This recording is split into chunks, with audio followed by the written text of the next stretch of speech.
Hi, today's video is a painting project. It's quite simple. It's just learning a new technique and then I'm going to let you run with it. And I got the idea when I heard a phrase bodies of water when someone was talking about lakes and rivers, and it made me think of watery bodies of animals and plants and how we could fill them up with colour. So let's get going, learning a new technique. So to get started, I made some very, very watery watercolour in my palette. So I got a little bit of colour and then I added a lot of water, and that's going to be how I make my original shape. I'm going to make a bit of watery blue. This is just a sort of, it's like the big outline, and I'm going to add my colour into it. So I'm going to start by doing an elephant, I think, a nice big watery elephant. And the thing is to have lots of water because you're going to flood this watery shape with colour. So I can hardly see this one, and that's fine. Here's my elephant, and I'm going to keep on doing it like that. Can you see it's very faint at the moment? And there's the trunk. I love elephants.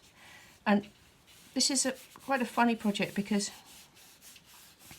you're just adding in. So it doesn't have to be too realistic. It's more about the colourful shape that you're making. Now I've done that, and I'm going to really put a lot of paint on my brush. Can you see what I'm doing? I'm really going into the little cake, and I'm making it quite thick with colour, and I'm going to just touch it there, and you can see that it floods into the shape, and I'm going to connect it up. It's almost like we're designing something. We're not making a real elephant, we're designing a fabric pattern or something, and I'm just going to keep on doing that. And I think I didn't make that watery enough, so I'm just adding a bit more watery colour like that, and you can do that if you have it if it dries up.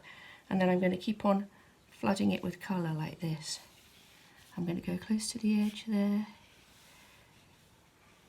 and it's just a different way of painting, putting a more intense colour into very watery colour, because these are called watercolours, aren't they?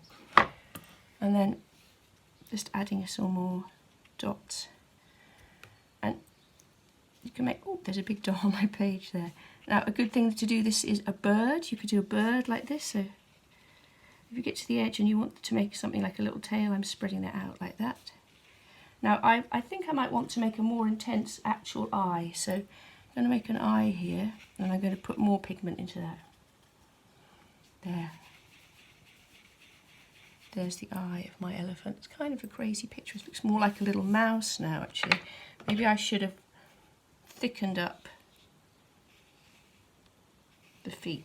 Now one thing about watercolour is if you do it too many times, it doesn't turn out so well. So and you're going to have to let this one dry quite carefully, because if you moved it around too much it will drip. But I like that. I like just put, and if you wanted to, I guess you could be more exact, and you could maybe just try and draw a few tiny shapes like eyelashes like this. They'll all spread. The paint is spreading into the water, but I like that effect. It's just a different way of doing things, isn't it? Now another good thing to do is fruit or leaves, something where the colour, if you think of an apple, has so here's one with a leaf and a pear and a love heart, and I even done a tiny horse up there. Let's do a piece of fruit now.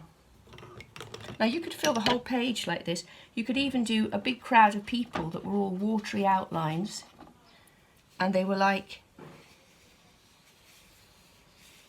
a big crowd of people all filled with dots of colour. So sort of yellowy apple, and now I'm going to add some red. I needed to make that a bit waterier actually, so I'm going to add a bit more watery here. It needs to be quite watery for the paint to spread. Now it's spreading. And I'm going to put, it keeps on spreading after you think you've finished as well, which is something that I like about it. And I'm going to make my stalk go like that. What about a leaf? Watery leaf. And then I'm going to add some more intense green. If you go around the edge, it floods back in as well. So sometimes I go right near the edge of my bubble of water, and then it floods back in again. And I'm going to go all the way around with my little point of more pigmenty paint, and then it's going to make an outline. Can you see that? It's quite cool. Like a little outline. So this is a different technique for you to use, and I think you're going to enjoy it. I'm just going to draw a person now, a watery person. Move my paint. There's a little bit of noise there for you. And this person is going to be long. I've got some purple there that I did a spot, so I'm going to make the base purple. It's going to be a purpley. Oh, that my brush. Now the thing is to keep your brushes clean. I just didn't. Here's a lady. She's going to have arms outstretched, maybe a bun, tiny little bosoms, and sleeves like that. I'm going to make it all really wet, and I'm going to fill her up with colour. And the colour is going to be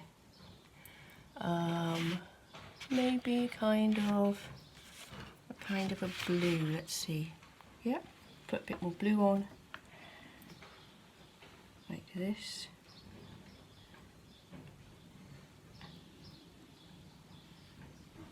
You can do dots, you can do stripes, you can do edges. Just watch the paint flow back into the paint. I'm going to go around the top here, and this is hair, so I'm going to make little marks. They're going to spread, but still make little marks, different types of mark. And I'm going to make a profile. So here is a profile. That's what profile is when someone's looking side on. Some little tiny fingers. I'm actually going to paint those. And then an eye. Oh, I didn't do this bit here. I'll be very careful with this now, because what about if she had a little bird who was a friend? Hang on.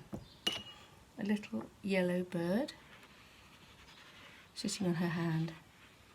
Back like that. Oh, and can you see it whizzing back down her arm? It's quite funny, I don't mind that.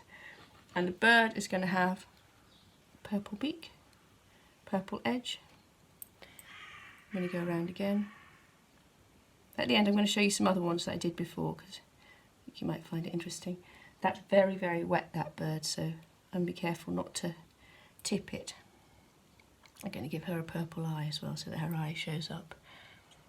So I think that you're going to do some amazing pictures today with this technique, and you can keep on going. You could make an undersea picture, or you could make a jungle, or even a city street full of people. It's really up to you. Let's have a quick look at some other ones. So we've got pears. I've got this, I call this lady at the beach. She's got like a bikini on. I've got a horse and another bird. I think this is more like a kind of an ostrich. So you can see in this one, I've really let the paint spread around, very, very watery. And this one was just it was the same colour twice, if you see what I mean. So very watery base brown, and then a darker brown, thicker brown over the top. So it's up to you to choose your subject, and I hope you have a lot of fun with this project.